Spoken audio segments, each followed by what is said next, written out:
ẹ̀yin èèyàn ẹ wá gbọ́ ohun tí prophet MKO Tibetan tí wọ́n sọ lórí ìdìbò èyí tí ó máa ṣẹlẹ̀ ní ìpínlẹ̀ Ọ̀ṣun o ìdìbò 2026 tí wọ́n fẹ́ dì yìí láàrin gómìnà ìpínlẹ̀ Ọ̀ṣun ìyẹn gómìnà Adémọ́lá Adélékè àti ẹgbẹ́ àsíá APC tá a mọ̀ sí AMBO ẹ̀yin aráalé ọ̀rọ̀ mà ti fẹ́ bẹ́yìn yọ ẹ̀yin aráalé kí àwọn ọmọ ìpínlẹ̀ Ọ̀ṣun kí wọ́n máa fi àdúrà ránṣẹ́ sí gómìnà Adémọ́lá Adélékè o nítorí ọ̀rọ̀ tí wòlíì sọ lórí ọ̀rọ̀ wọn o. wọ́n ló ṣeé ṣe kí AMBO kó wọlé gẹ́gẹ́ bí gómìnà ìpínlẹ̀ Ọ̀ṣun o. ẹ wá jẹ́ á wá nǹkan fìdílé àbí ká fìdílé nǹkan ká gbọ́ ohun tí wòlíì MKO Tibetan tí wọ́n sọ lórí ọ̀rọ̀ ìdìbò tí wọ́n máa ṣe ní ìpínlẹ̀ Ọ̀ṣun o. tí ẹ̀yin tí ẹ wá fìgbà kọ́kọ́ pàdé ìkànnì wa yìí ẹ jọ̀ọ́ ẹ máa bá wa subscribe sórí ìkànnì yìí kẹ́ ẹ dẹ̀ má gbàgbé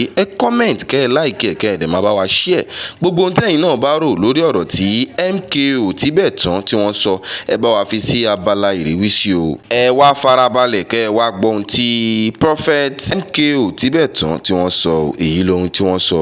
ọlá sà kí ló máa ṣẹlẹ̀ lọ́la. Ọ̀ṣun ti lọ Ọ̀ṣun ti lọ fún APC. Okay. Ó ti lọ already wọn fẹ́ sákòó lù.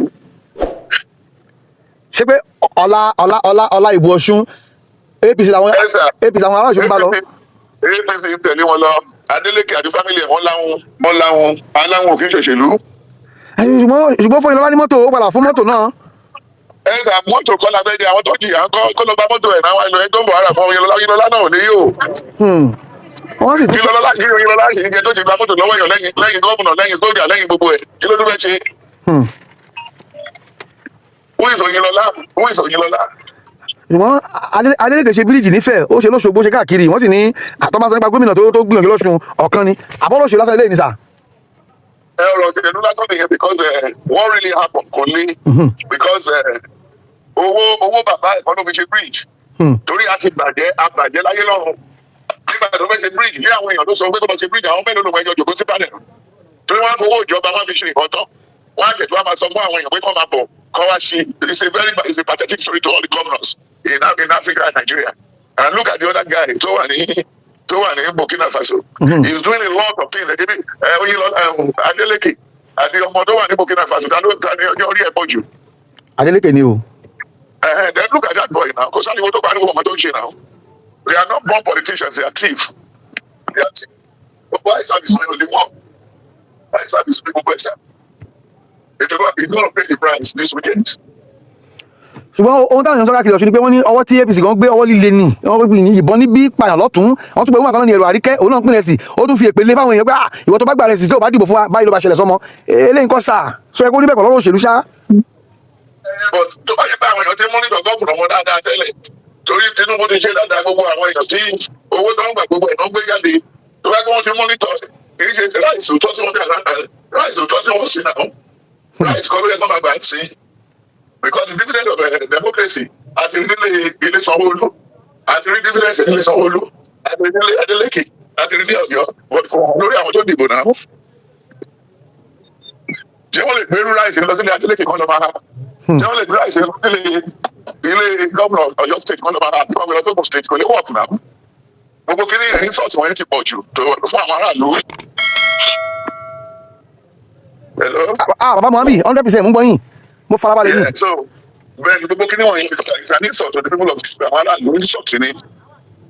Láti máa tó bá ti di every 4 years ká máa kí ká máa rise ìsàní sọ̀tà. òun táwọn tẹ̀ tún sọ pé wọ́n ní nígbà tá a fẹ́ ṣe ìbò gómìnà lọ́sùn gbogbo ọlọ́pàá Nàìjíríà gbogbo sójà tẹ wá dáná lọ sọ́sùn tá a sì ń sunkún security láwọn ibì kan kí ló ṣẹlẹ̀ sà ṣé lè mú wọn náà lo federal might ni.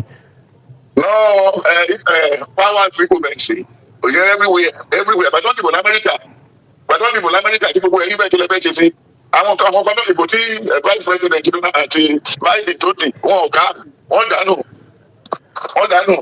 ẹ̀dẹ̀ wọn lè gbé Donald Trump padà wá tó bá gbé Nàìjíríà ní ìtọ́jú Donald Trump ti ṣẹlẹ̀ kí ni wọ́n bá sọ.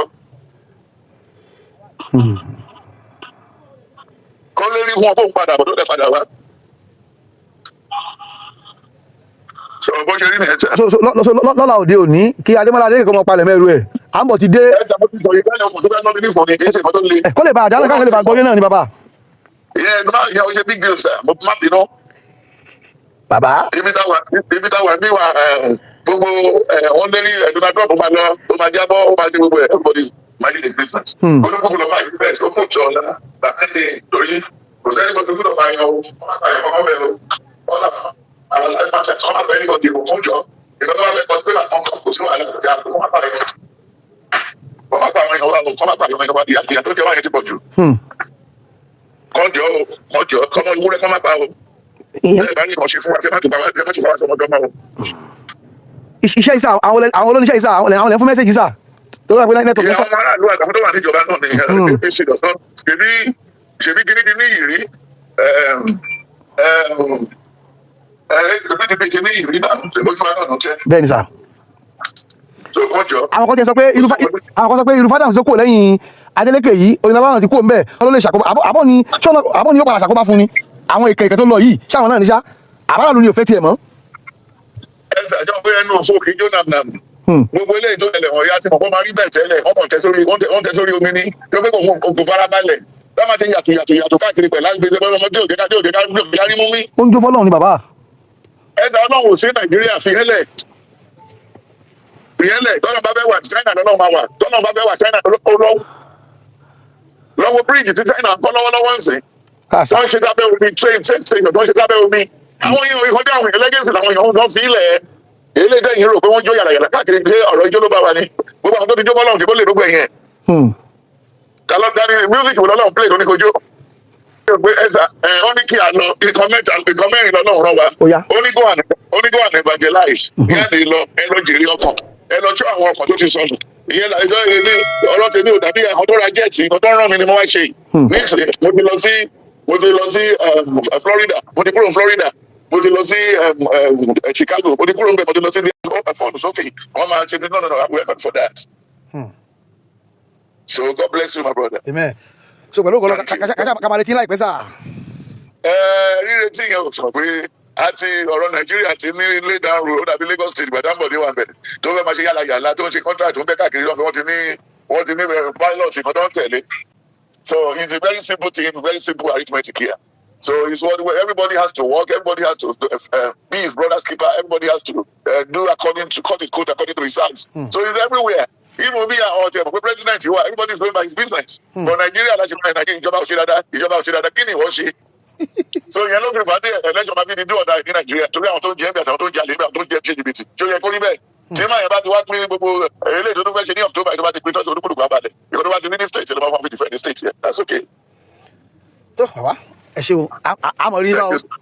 Thank you, sir. ẹ̀yin aráalé ọ̀rọ̀ la gbọ́ lẹ́nu wòlíì MKO Tibetan tí wọ́n sọ kalẹ̀ yìí o wípé wọ́n ní ẹgbẹ́ òṣèlú APC àwọn ni wọ́n máa gbégbá orókè ní ìpínlẹ̀ Ọ̀ṣun ṣé lótìtọ́ ni ẹ̀yin aráalé kí lẹ̀yin náà rò sí gbogbo ohun tẹ́ ẹ bá rò pátápátá ṣé gómìnà Adémọ́lá Adélékè òun ló máa gbégbá orókè tàbí Ambọ̀ òun ló máa gbégbá orókè gbogbo ohun tẹ́yin náà bá rò ẹ bá wa fi sí abala ìrísí ẹni tẹ́yin bá rò wípé ó dáa àbó yẹ láti gbé tàbí láti jẹ́ gómìnà ìpínlẹ̀ Ọ̀ṣun ẹni tẹ́yin bá rò wípé ó dáa láti jẹ́ gómìnà ìpínlẹ̀ Ọ̀ṣun ẹ bá wa fi sí abala ìrísí ẹ máa bá wa subscribe sórí ìkànnì wa yìí ẹ like ẹ pín fọ́nà yìí ẹ jẹ́ kó débi tó yẹ kó dé ẹ̀yin aráalé àwa kì í dájọ́ gbogbo ohun tẹ́yin bá sọ pátápátá òun náà làwa máa tẹ̀lé.